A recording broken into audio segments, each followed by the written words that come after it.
Okay, take two. Take 2. Take 12? Huh? What? What are We're you like talking 20 about? minutes in. I don't even know how long we were in. How far did we get? I don't think we got that far. It wasn't wasn't recording. That's awesome. I want to say we were at least 10 minutes in talking. You know, and that's fine because I don't think I got to the point fast enough anyway, so I'm not I wasn't worried. sure. So we're not making any comments about other stuff that we were talking about. What, X-Wings and Katy Perry? Yeah, there. You had to go there. So it's monkey business. As you can tell, we're already back into the swing of things. This is what happens when the rest of the crew I'm telling you, away. there's only 3 of us in the studio today, and that's Billy, Tanya, and me. And I am your host. I am Billy Chris. just got fired. And Billy did not get fired. Billy fired himself. We're rehiring him. Yes, exactly. Billy, you're not the first person in this outfit who's ever made a mistake, so don't worry about it. Just to let you know, we're doing this excellent podcast on gaming, which hopefully we'll be able to recreate word for word because this idiot forgot to hit record for the first 15 minutes. You know, considering how long we've been doing this podcast series now, and that's the first time it was bound to happen. Law of averages. How many hours of podcasting do we have? And this is the all first of that one? minus 15 minutes. Yeah, I was going to. There you go. I think we've got something like 24 hours worth of podcasting at this point. So 15 minutes. 15 minutes is not going to kill us. Yeah, we've the equivalent of dead air. If you listen to the radio, that's and you've ever wondered how come there's no music, there's no one talking. That just happened. Yes. To us while we're talking, and then Billy's like, what we were talking about and what we'll be talking about again is gaming. We've talked about tabletop gaming in the past. In the early podcasts, we had mentioned how much we love D&D and how many of us on the board had met through Dungeons and Dragons and things like that. And Billy identified early on that he himself had never experienced it before. The part of nerddom that is completely foreign to me. But you had seen it in different shops and things like that. You're kind you of see it in shops. Like on the peripheral going, what are they doing? Village Gate had the whole thing. Paradise. Yeah. And even like in Barnes & Noble, there's a section to it. Right. And all the bookstores are going to have it. And you go, I wonder what that's about. And then on TV shows you see, Big they Bang always Theory. have the nerd playing Dungeons & Dragons. There was a cartoon way back when called Dungeons and Dragons. I remember it, and I didn't The watch Dungeon it. Master with Uni. Now, did we get him a book yet? I know we were talking about it. I bought one for Dan because Dan hasn't had one in a while. So I bought one for Dan at Christmas time. Because I think we were going to get him a 5th edition book. Yeah, I got Dan a 5th. Yes. We'll get Billy one. Yes. All right. It's on my radar. So that's what we're going to do is we're going to start talking about tabletop gaming, and we're going to start teaching Billy how to play Dungeons and Dragons. Now, Billy found a list, and there's a lot of different systems that are out there, all of that evolved over the past 40 years. Traveler and Shadowrun and GURPS and Call of Cthulhu. Right, that he was like, what is that? Yeah, based on Lovecraftian horror there. And there's even like DC Heroes games and Marvel Hero games. Marvel superheroes. I mean, if you wanted to play Star the Trek. superhero, you could jump into the superhero world. I've played a Jedi in Star Wars. We've played Star Trek. Well, I don't know if we've played at your table, but I've played in the past. Played Star Trek. There was this one that was talking about Underground, which is like a post-apocalyptic nightmare kind of a thing. It's very funny. We were trying to save Walt Disney World. Yeah, we were trying to save Walt Disney World because we had resurrected Walt Disney and created him as he was the actual PC, my friend Justin's character, or Joshua, excuse me. Justin was playing the. I can't even describe that on the air. But it's strange, and sometimes in these games, is it an X-Wing Katy No, Perry it's not a Carrie. It's not a Katy Perry X-Wing thing. So yeah, there's lots of different types out there. But what we're going to do is we're going to teach Billy a little bit about D&D. And if you have friends out there, this is the kind of thing you can kind of go along with us on this one and maybe pick up a little bit. And then at the convention at FC3, feel free to track us down. And hey, we'll be happy to talk about gaming because, frankly, I love doing it. It's like one of my favorite things to do is. I know, yeah, it's play on my last name, I suppose. So what we're going to do is hearken your. I missed my. You missed you missed the rim shot over there. Yeah. He's too busy trying to figure out how to learn about gaming. I'm actually Googling, and he can't multitask over there. If I was a DC character, would it take one less piece of responsibility from me? I wouldn't have some decisions to make because Superman already has these powers, and that's what he does. And you know what?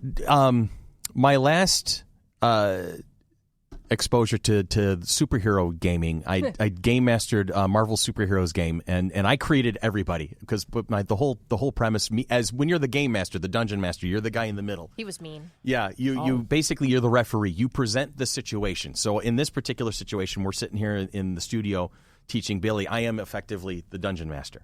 So I'm going to be. My job is to give you situations to work with, and then your character gets involved.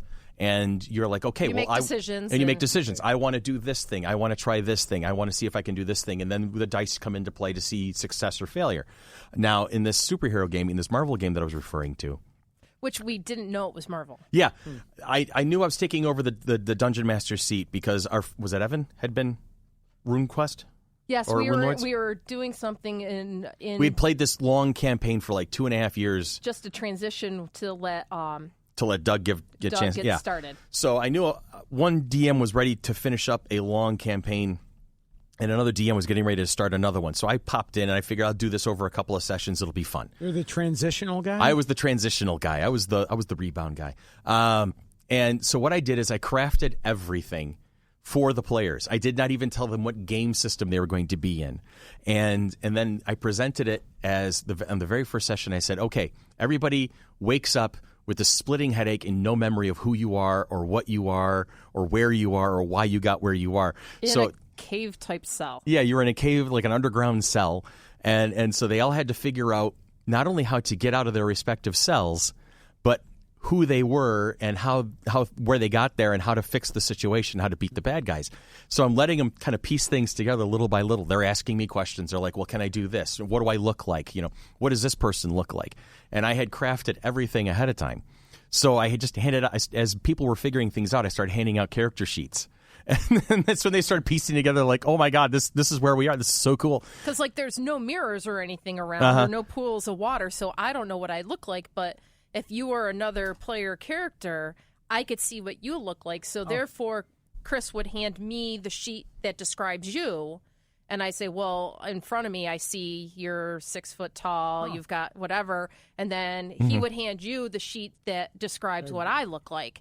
So then we could start piecing things together. And It was a lot of fun. Yeah. It was a lot of fun to watch them, try to piece together and solve the puzzles and move their way through the situation. It was a lot of fun for me to set it up and just kind of throw it at them and say, here's the situation, here's where you are, enjoy. Now, I won't do that to you right now, Billy, because you don't scare away beginning players that way. But like I said, we're veterans. Yeah, we were veterans at that point, so definitely able to kind of roll with it a little bit better. But think of like the movies like Excalibur and Lord of the Rings and Princess Bride and Krull and all those fantasy movies that kind of they paint the landscape of how you're going to look at the world. And as I was saying, there's lots of different types of races that you could play. You could play lots of different types of creatures and whatnot. And there's even rules for you to pick a monster that you could play as your character. We're going to keep it simple for you. And there's a couple of different types. And there's human, and there's elf, and there's dwarf, and there's half-elf. And they all have their different, strengths and weaknesses and whatnot. And you had said, what again? I picked dwarf, and should I rethink that? Is dwarf a bad thing? No. It's your choice. I'll be a dwarf. Okay. I've played just about every race there is in D&D at one point or another. Had a dwarf. And dwarves are a lot of fun. They're great. They have bonuses to certain things. They have penalties to certain other things. They're short in stature, but they're sturdy little buggers. And they got great constitutions. They have great constitutions. That's their health points there. And there's a lot of rich history to the Dwarven land. So think about like all the Hobbit movies and the dwarves and the way they interacted with everybody. So you picked a dwarf, and then like I was saying again, there's really in essence 4 types of character, and then there's lots of different character classes that kind of flush that out. You have your fighter, and I decided I'm not a fighter. Right, and then you have your wizards. Ask Susan. Right, and then you have your priests. You have your I'm even less a priest. Yeah, and then you have your roguish. I'd rather fight. Then you have your rogue types. All right, so you have your fighter types, you have your wizard types, you have your priest types, and then you have your roguish. The background types. And he said I want to be the guy that hangs in the back making sarcastic comments. That was the exact quote. That was the thing, and I said, Bard is the class for you. And it works really well for Billy. As I was saying, it's great for Billy because bards they're gatherers of information. They love trivia, they love stories, and they love music. They love making music. They love listening to music. They love being a part of that. And figuring, what Billy does best is his radio show, and just all he brings us all these different... I will tell the stories while playing my lute. There you go. And Are you looking at something? I don't know. No, I'm not. No. So Facebook. Katy Perry Next Wings. Yeah. Anyway, No, it's Facebook. So Billy is going to craft a dwarven bard. And that's cool. That's going to be a lot of fun. That is like an unusual concept. A dwarven bard? Dwarven bard. I've seen it. It happens. I know. It's just somebody's got to sing. It's just rare. It is. It's true. I played an elven bard on a couple of occasions. Billy's rare. Billy is.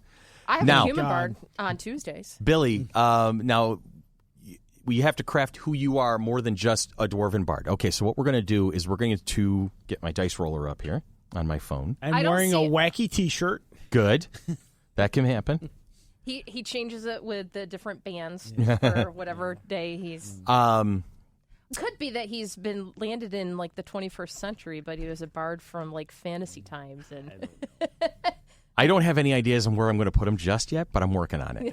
And that's the great thing as a DM is you kind of craft it as you go. Now, there are 6 different statistics. There's strength, there is dexterity, there is constitution. Those are your physical stats, how strong you are, how agile you are, how much of a hit you can take, how healthy you are, those 3. And then there's the mental stats. There's intelligence, there's wisdom, and then there's charisma. As a bard, you want your biggest score to be charisma because you're going to use that personality. That's going to be your big thing for getting your point across. For when you tell the jokes and you hurl the insults and you perform your music and whatnot, it's all going to be driven by your charisma. So what we're going to do is I'm going to use my little dice rolling program here on my phone, and we're going to come up with 6 numbers, and then you get to prioritize where those numbers fall. And those numbers are going to range anywhere from 3 to 18. Okay. All right. 3 being the lowest, being, oh, wow, okay, that poor guy, and to 18 being, oh, that's magnificent. 10, 11 is an average human being, what we're used to in modern society. Kind of 10s and 11s across the board. As am I. Seriously. People are like, oh, yeah, Chris, 20. you have an 18 charisma. No, I don't, because I can't convince anybody to do anything half the time. So I really can't. I would say 15. I'd say 15 for me on that. All right. We'll have that debate another day. So Wisdom, however. Wisdom, 5. That's me. I was going to go with 3. Hey. Nice. All right, play nice. Oh, I am being nice right now. Oh, stop. Getting your digs in, I see. Yep. Okay. So his first score is a 15. Ooh. His next one is an 11. Average. There's another 15. Wow. Let's see. That's 13. Still above average. How are we doing? Is that 4? 4. 4 of them. That one's a 14. Still above average. I'm telling you, I like this dice roll. I want to create characters with this sucker. And then there's a 10. So do you need any more? No, any others? So okay. 30, 40, 50, 60, 70, 78 points. 78 points to play with. That's lower than what we usually have. Well, you see, we get 86 points. And we just issue 86 and say put them where you want. This is actually dice rolling for a change of base. This was actually like the original. This is the real way to do it in the book. I'm just saying. Since when do we follow rules? Yeah, well, veterans. You get 3 for rule following. All right, so where are we going to put these?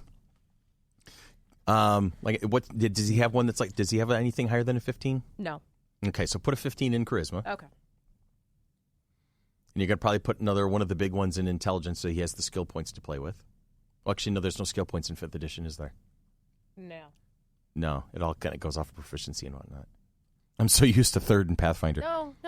Oh, phew. Oh no! I wanted to make sure. What are you downloading over there? Holy! Nothing. Oh, pictures. No, I was looking at Dwarven Bard or whatever. Oh, I see. Did you? Somehow it clicked over to images. Fantasy armor on women. There's a whole podcast right there. Don't look at me like that. You know it's true. Some of the pictures you've come up with lately, I'm going to say thank you. Look, Weeze agrees with me. Nodding yes on the bobble. Oh, she is going to kill me. It's going to be great. So now what do we have left? Well, I was putting a 15 in intelligence, but it's not necessarily skills points. It has to do with what the proficiencies are for that particular class. Right. Then